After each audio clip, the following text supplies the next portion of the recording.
پاکستان کی تاریخ میں پہلی بار سپریم کورٹ کی کارروائی براہ راست نشر کی گئی۔ Supreme court practice and procedure act کے خلاف درخواستوں کی فل کورٹ سماعت ہوئی ہے۔ چیف جسٹس قاضی فائز عیسیٰ نے ریمارکس دیے کہ ہم نے ججمنٹ کو نہیں آئین کو دیکھنا ہے، جن اختیارات کی بات ہو رہی ہے وہ مجھے نہیں چاہیے۔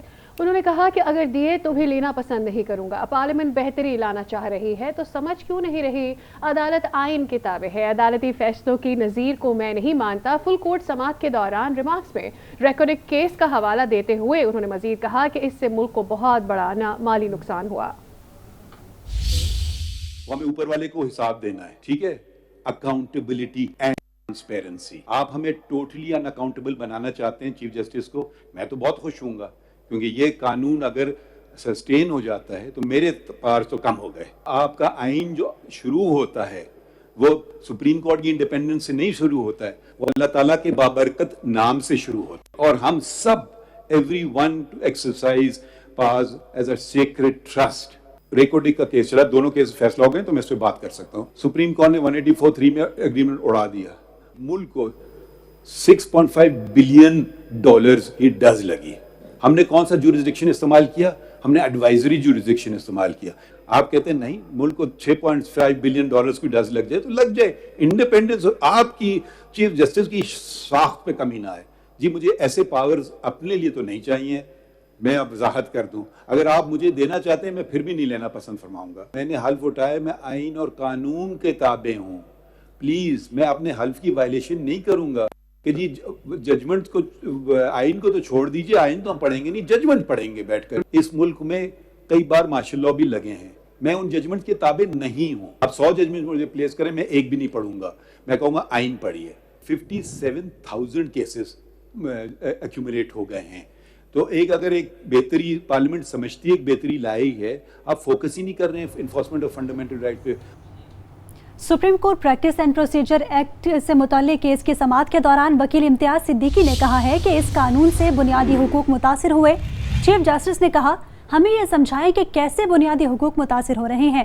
وکیل نے کہا ہمارے چیف جسٹس کے اختیارات کم کیے جا رہے ہیں۔ چیف جسٹس نے کہا کہ میں نے آپ کو اپنا وکیل نہیں بنایا۔ جسٹس اطہر من اللہ نے کہا کہ آپ مان رہے ہیں کہ قانون میں برائی نہیں، صرف طریقہ کار ٹھیک نہیں۔ وکیل امتیاز صدیقی نے کہا جی ایسا ہی ہے۔ جسٹس منصور علی شاہ نے پوچھا کہ آپ کیا خیال ہے کہ یہ قانون پارلیمنٹ کو نہیں عدالت کو بنانا چاہیے؟ وکیل نے کہا جی ایسا ہی ہے۔ آپ کہتے ہیں کہ پارلیمنٹ کا اختیار نہیں تھا، بالکل 191 میں یہی پروپوزیشن ایکسپلین کر دیں۔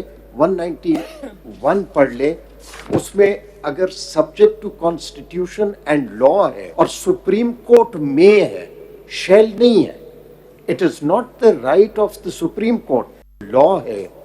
کیا وہ رولز، ان کا سٹیٹس اس پارلیمنٹ ریپرزینٹیو باڈی سے ہائر ہے؟ مان گئے ہیں کہ یہ بہترین قانون ہے، چیف جسٹس کے اختیار جو کلی تھے وہ نہیں ہونے چاہیے تھے۔ ایک شخص کے پاس انفیٹرڈ، انبریڈلڈ، ان اکاؤنٹیبل، انٹریملڈ پاور ہونی چاہیے۔ یہاں پہ the power has been given to the chief justice and to senior most judges۔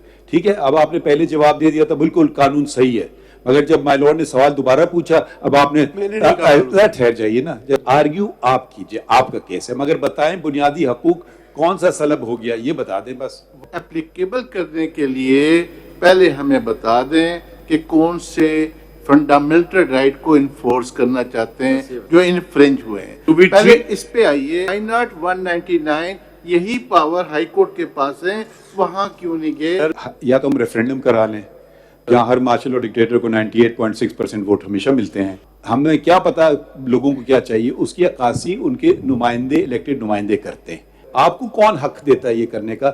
صرف کوسچن یہ رہ گیا ہے کہ جی یہ بہت اچھی چیزیں ہیں، آپ ان الیکٹڈ ججز کر لیں، لیکن وہ پارلیمنٹ نہیں کر سکتی تھی۔ The question of fundamental right violation occurs.